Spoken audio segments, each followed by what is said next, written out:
Operation Bagration, launched by the Soviet Union during World War II, stands as one of the largest and most successful military offensives in history. It was named after the Georgian Prince Pyotr Bagration, who died during the French invasion of Russia in 1812. This operation aimed to annihilate the German Army Group Center and liberate Belarus. The prelude to Operation Bagration involved strategic planning, intelligence gathering, and careful coordination among the Soviet forces. As the tide of the war on the Eastern Front had begun to turn in favor of the Allies, the Soviet High Command sought an opportunity to capitalize on the weakened German forces. By 1944, the Germans were stretched thin on the Eastern Front, with their attention and resources divided among multiple fronts. The Allies' successful landings in Normandy further strained German capabilities, providing the Soviets with a strategic advantage. The Soviet Union meticulously prepared for Operation Bagration. The Red Army, under the command of Marshal Georgy Zhukov and other skilled military leaders, conducted extensive reconnaissance and intelligence operations to assess German positions, fortifications, and troop dispositions. The Soviets amassed a formidable force, strategically positioning their troops for a simultaneous assault along a broad front. The German Army Group Center, led by Field Marshal Ernst Busch and later replaced by Field Marshal Walter Model, was tasked with defending the central sector of the Eastern Front. However, the Germans faced significant challenges. Their defensive positions were spread over a vast area, and their forces were depleted and fatigued from continuous fighting. Hitler's insistence on holding ground at all costs contributed to a static defense, making the German positions predictable for the Soviet planners. The Soviet forces comprised a diverse array of units, including infantry, armored divisions, and powerful artillery. The Red Army had learned from its earlier mistakes and adapted its tactics, incorporating deep operations and mobile warfare. Marshal Zhukov, renowned for his strategic brilliance, played a crucial role in orchestrating the massive offensive. The success of Operation Bagration hinged on several factors. Firstly, the Soviets achieved surprise by maintaining strict operational security and conducting deceptive measures to mislead the Germans about the true location and scale of the upcoming offensive. Additionally, the Soviet Union had developed a formidable logistical infrastructure, ensuring a steady supply of troops, equipment, and ammunition. The terrain in Belarus presented challenges and opportunities. Dense forests, numerous rivers, and vast open spaces influenced the planning of both sides. The Soviets exploited the terrain to encircle German positions and disrupt their defensive lines. On June 22, 1944, Operation Bagration began with a massive Soviet offensive along the Eastern Front.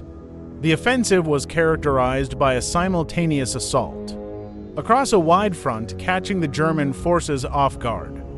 The Soviets sought to encircle and destroy the German Army Group Center, achieving a strategic breakthrough that would lead to the liberation of Belarus.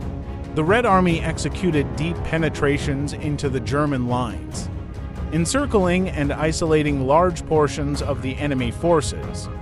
The Soviets effectively employed combined arms tactics, utilizing infantry, armor, and air support to encircle and annihilate German divisions. The Germans, caught in a precarious position, struggled to mount a cohesive defense against the overwhelming Soviet onslaught. The key battles, Vitebsk and Mogilev, played significant roles in the early stages of Operation Bagration. Vitebsk, a crucial transportation hub, witnessed fierce urban combat as Soviet forces closed in on the city.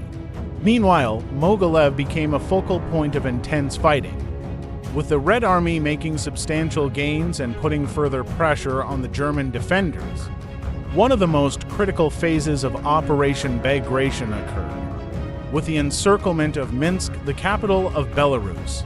The Soviet forces, executing well-coordinated pincer movements, encircled the city and trapped a substantial portion of the German army.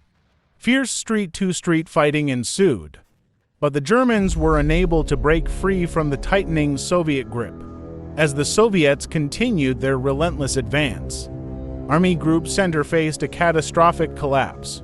The German defenses crumbled under the weight of the Soviet offensive, leading to massive casualties and the capture of significant territory.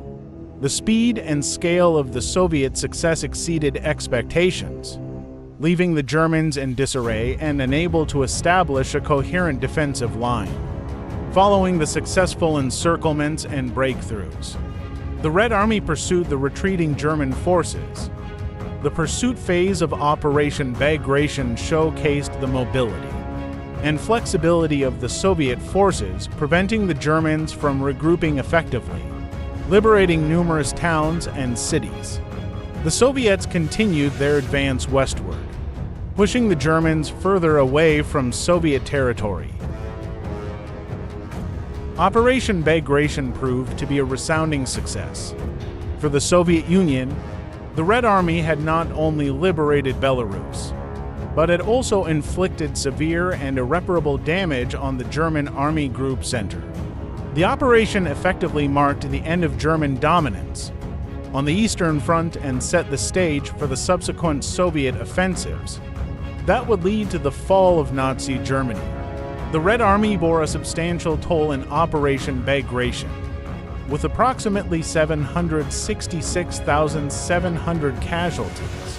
Despite the cost, Soviet resilience remained evident.